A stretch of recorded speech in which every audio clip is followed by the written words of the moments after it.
வணக்கம். இது உங்கள் தமிழ் சேனல்.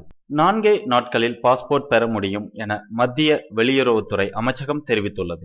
பாஸ்போர்ட் விண்ணப்பிக்கும் போது ஆதார் அட்டை, வாக்காளர் அட்டை, பான் கார்டு ஆகிய 3 ஆவணங்களுடன் அனெக்சர் இணைத்திருந்தால் 4 நாட்களில் பாஸ்போர்ட் கிடைக்கும்.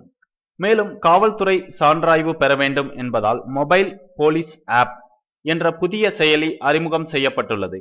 இதன் மூலம் காவல்துறை அதிகாரிகள் பாஸ்போர்ட் விண்ணப்பித்தவர்களுக்கு காவல்துறை சான்றொப்பம் வழங்குவர். தற்போது 1 மாத காலத்தில் சென்னை, விழுப்புரம், கடலூர் ஆகிய மாவட்டங்களில் மட்டும் அறிமுகப்படுத்தப்பட்டுள்ளது. தமிழ்நாட்டில் மொத்தம் 280 சேவா மையங்களில் இணைய வழி பாஸ்போர்ட் விண்ணப்பிக்கும் வசதி அமல்படுத்தப்பட்டுள்ளது. இதன் மூலம் கிராமப்புறங்களில் வாழும் மக்கள் எளிதில் பாஸ்போர்ட் பெறுவதற்கு இந்த திட்டம் நடைமுறைப்படுத்தப்பட்டுள்ளது.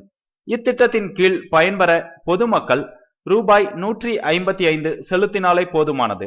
அதே சமயத்தில் முன்பெல்லாம் பாஸ்போர்ட் விண்ணப்பதாரர்களின் சான்றிதழ் சரிபார்ப்பதற்கான கால அளவு 19 நாட்களாக இருந்தது. தற்போது விண்ணப்பம் அளித்த 2 நாட்களிலேயே, அதாவது மறுநாளே அவர்கள் சான்றிதழ் சரிபார்ப்பதற்கு அழைக்கப்படுகிறார்கள் என தகவல் தெரிவிக்கப்பட்டுள்ளது. மேலும் உடனுக்குடன் செய்திகளை அறிந்து கொள்ள யூடியூப் தமிழ் சேனலை சப்ஸ்கிரைப் செய்யுங்கள்.